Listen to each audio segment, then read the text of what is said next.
رب المشرقين ورب المغربين. أعوذ بالله من الشيطان الرجيم.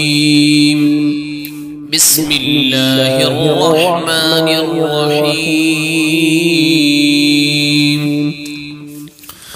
إنا أرسلنا نوحا إلى قومه أن أنذر قومك من قبل أن يأتيهم عذاب أليم. قال يا قوم إني لكم نذير مبين. أن اعبدوا الله واتقوه وأطيعون يغفر لكم من ذنوبكم ويؤخركم إلى أجل مسمى. إن أجل الله إذا جاء لا يؤخر لو كنتم تعلمون. قال رب إني دعوت قومي ليلا ونهارا فلم يزدهم دعائي إلا فرارا. وإني كلما دعوتهم لتغفر لهم جعلوا أصابعهم في آذانهم واستغشوا ثيابهم وأصروا واستكبروا استكبارا. ثم إني دعوتهم جهارا ثم إني أعلنت لهم وأسررت لهم إسرارا. فقلت استغفروا ربكم إنه كان غفارا يرسل السماء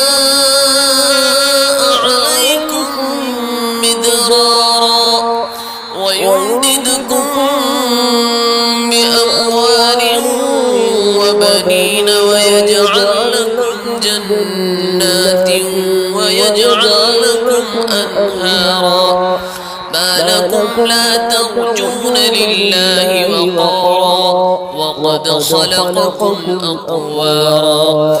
ألم تروا كيف خلق الله 7 سماوات طباقا وجعل القمر فيهن نورا وجعل الشمس سراجا والله أنبتكم من الأرض نباتا ثم يعيدكم فيها ويخرجكم إخراجا والله جعل لكم الأرض بساطا لتسلكوا منها سبلا فجاجا. قال نوح رب إنهم عصوني واتبعوا من لم يزده ماله وولده إلا خسارا ومكروا مكرا كبارا. وقالوا لا تذرن آلهتكم ولا تذرن ودا ولا سواعا ولا يغوث ويعوق ونسرا وقد أضلوا كثيرا ولا تزد الظالمين إلا ضلالا مما خطيئاتهم أغرقوا فأدخلوا نارا فلم يجدوا لهم من دون الله أنصارا. وقال نوح رب لا تذر على الأرض من الكافرين ديارا إنك إن تذرهم يضلوا عبادك ولا يلدوا إلا فاجرا كفارا. رب اغفر لي ولوالدي ولمن دخل بيتي مؤمنا وللمؤمنين والمؤمنات ولا تزد الظالمين إلا تبارا.